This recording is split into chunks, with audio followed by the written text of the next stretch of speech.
Okay, so I'm glad you guys liked the video the other day.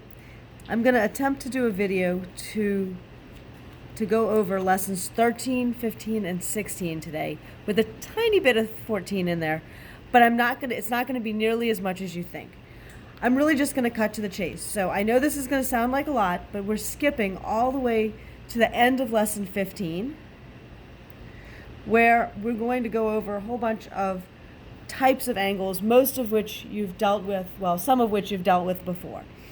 So take a look at this little chart, okay? It's the chart at the end of 15, and we're going to really go through the nuts and bolts of this chart first. So, first of all, this is an inscribed angle. I think we all know that A is equal to 1/2 of arc B.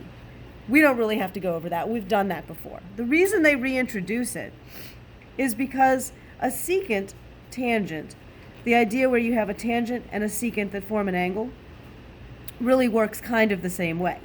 So here, angle A is really an inscribed angle. It's half of arc B.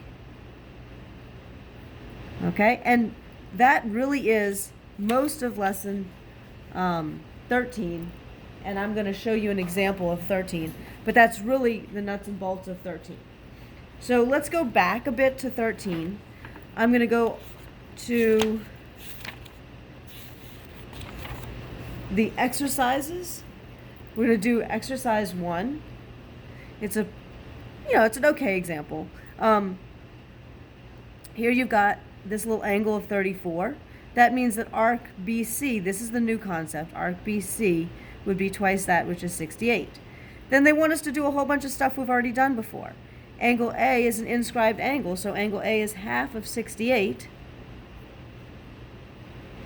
which is right back to 34. Okay.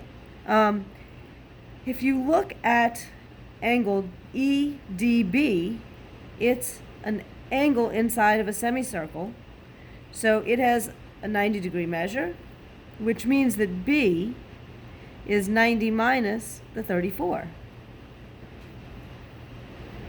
So that's going to be 56. And we have ourselves a 52-degree angle right here. It's an inscribed angle, which means that its arc right here is 104. And any other inscribed angles with that same arc, like, C, that has the same intercepted arc, would also be half of 104, which is 52. That's using the inscribed angle and the new one, which is this one right here, the secant tangent. Part of your homework is going to be to do exercise 2, 3, 4, and 5. These should be relatively quick little examples. Okay, now let's go back to that cool little chart. I'm going to switch to the next page of this chart. All right, and here, this is the thing that you guys have been asking about quite a bit. It's when you have two chords that intersect inside the figure or inside the circle. So two chords, or they call them secants. Well, we can say secant. Two secants intersect in the circle.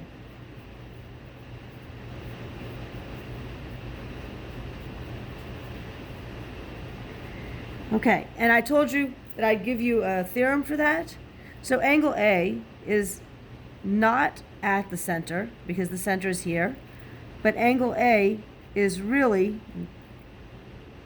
arc B plus arc C divided by 2. That's it. That's all it is. It's a super simple little theorem. If you have two secants that cross in the circle, it's arc B plus arc C divided by 2. That is the entire section 14. And so let me find you 14. Now 14 is technically not such a big deal, but I want to show you a little example of it. Here's an example of it. This is from the section that you have. It's example, I think it's 1A. I think they just call it example A. Okay, so notice here, you've got this point G that is not at the center of the circle. So you would say that the angle X is equal to 120 plus 40 divided by 2. That's 160 divided by 2.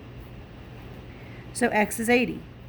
If this is 80, by the way, this is also 80 because they're vertical angles and they're congruent.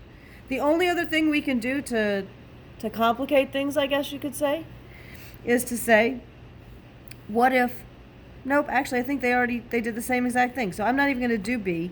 You should try B. Remember, if these two angles are the ones you want, then you look for the arcs that are intercepted on both sides.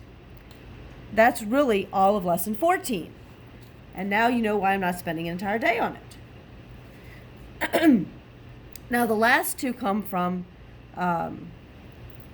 lesson 15. And they're also pretty quick and pretty straightforward and pretty easy. So the first one, hang on just a second.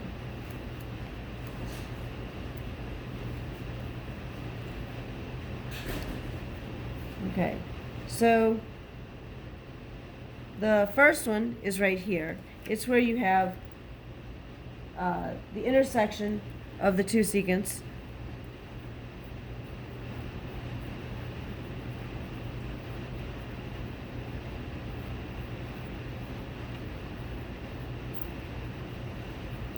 On the exterior of the circle. Okay? And for that one, angle A is C, the big one, or the far one, minus B, the near one, over 2. So this is far minus near over 2. I'm going to go ahead and show you the other one, which is two tangent lines. And honestly, I think of it the same way because it still divides the circle into two arcs. So I think of A, oh, whoops, this is the part where we should say it's the intersection of two tangents. So two tangents.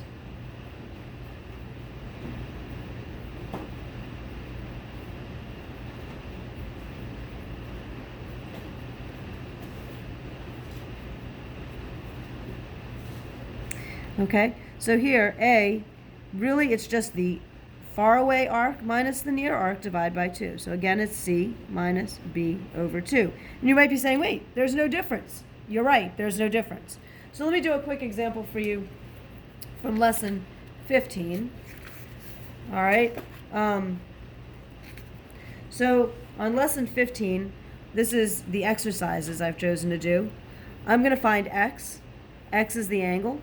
We could say 82 minus 26 divided by 2.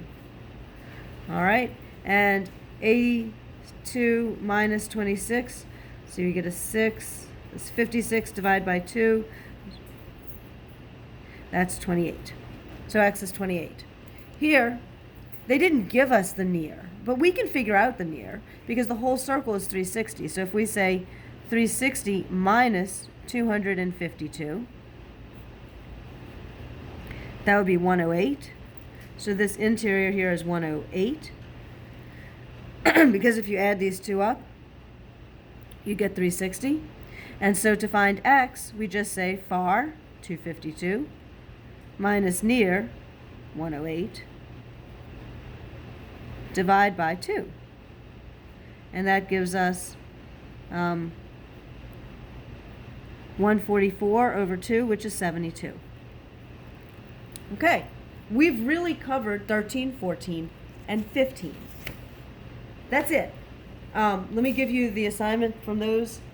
So in section 13, it's numbers 1, 2, 3, 4, and 5 on page 101. Number 14, it's page 111, 1 and 2. And on 15, it's 121, which is right here. 1, 2, 3, 4, 5. That sounds like a lot of problems, but because they're such small little problems, it goes pretty quick. Okay, I have one more thing I want to do with you, and that is lesson 16. Lesson 16 is different. So everybody gets confused between what happens in lesson 15, or 13, 14, and 15, and what happens in 16. In 13, 14, and 15, we've been talking about angles. Angles, angles, angles. How do we calculate the angle outside the circle, inside the circle, tangent, and a secant forming an angle. Lesson 16, we're going to start looking at how to measure chords. Chords. So that's a big deal. Now there's a handy dandy chart in lesson 16 as well. I'm going to use that chart right here. Okay? Now, the chart in lesson 16 is going to be how to calculate A, B, C, and D, assuming you have some of them but not all of them. There's a relationship that you can use to calculate the secant lengths, or the secant lengths, chord lengths, I guess we should say, for two chords that intersect but are not through the center. Okay, so the two shapes interact because we have two secant lines intersecting in the interior of the circle. So here we have two secant lines intersecting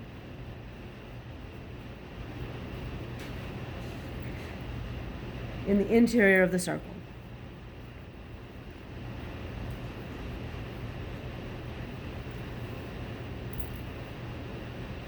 Now, you're probably thinking angle, arc, but we're not dealing with that. We're looking at lengths A, B, C, and D. And the relationship is that A times B equals C times D. Let me say that again. Up to this point, we've spent a ton of time talking about angles. Now we're going to talk about chords. So, chords, A and B are divided by C and D. If we multiply A times B, we get C times D. So, let me find you an example of that back in the problem set.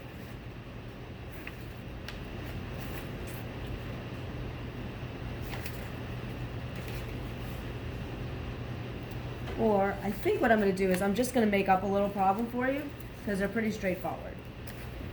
All right, so what if we had this, where we have, how about 3 times 4, and we'll let this one be 2, this little piece here, and we're going to find this length x. So we would just say 3 times 4 equals 2 times x, and what we find is that x is 6. So this length from here to here is 6. Let's do a similar problem when the chords are, when the secants intersect on the outside of the circle, the exterior of the circle. So here we have two secants intersecting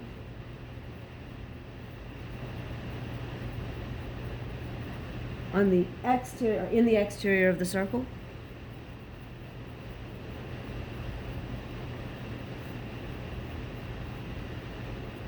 Okay, this one people get confused about because what you do is you take the whole chord A plus B, or the whole secant A plus B, multiply it by A, and that's equal to the whole length of C plus D multiplied by the exterior portion, C. So whole thing times exterior equals whole thing times exterior. Let's do a little problem. So for this one, I'll put one right here. Let's suppose I want to know this piece. Now let's do this piece right here. And let's call this one 2.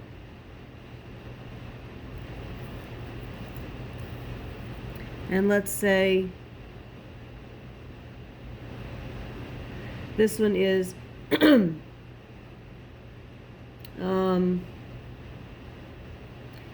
and 3. So here we would have 6, that's 3 plus 3, times 3 equals x plus 2 times 2. So the whole thing, 6, times the outside 3. The whole thing is x plus 2, the outside is 2. That's 18 equals 2x plus 4. When we move the 4 to the other side, we get 14 equals 2x, and x turns out to be 7. Pretty straightforward, I think. Okay, the last one is where we have a tangent and a secant.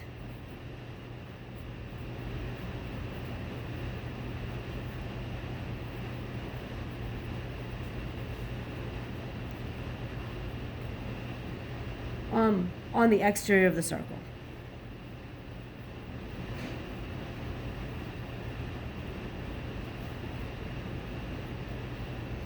Okay, so for this one, the whole thing, a plus b, or I guess we named it differently, I'm sorry. Here the whole thing is c plus b times the exterior b equals this whole thing, which happens to also be its exterior. So a is the whole thing times the exterior, a. So it turns out to be c plus b, whole thing, times exterior b equals whole thing times exterior, which is a times a. That actually turns out kind of nice if you think about it. It works out to be exactly the same formula, only the whole thing is on the exterior. So here's your example.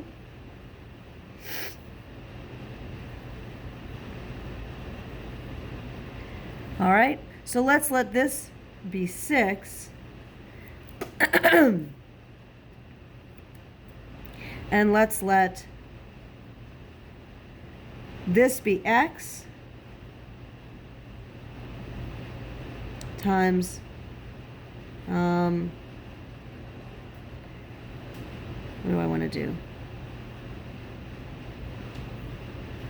4.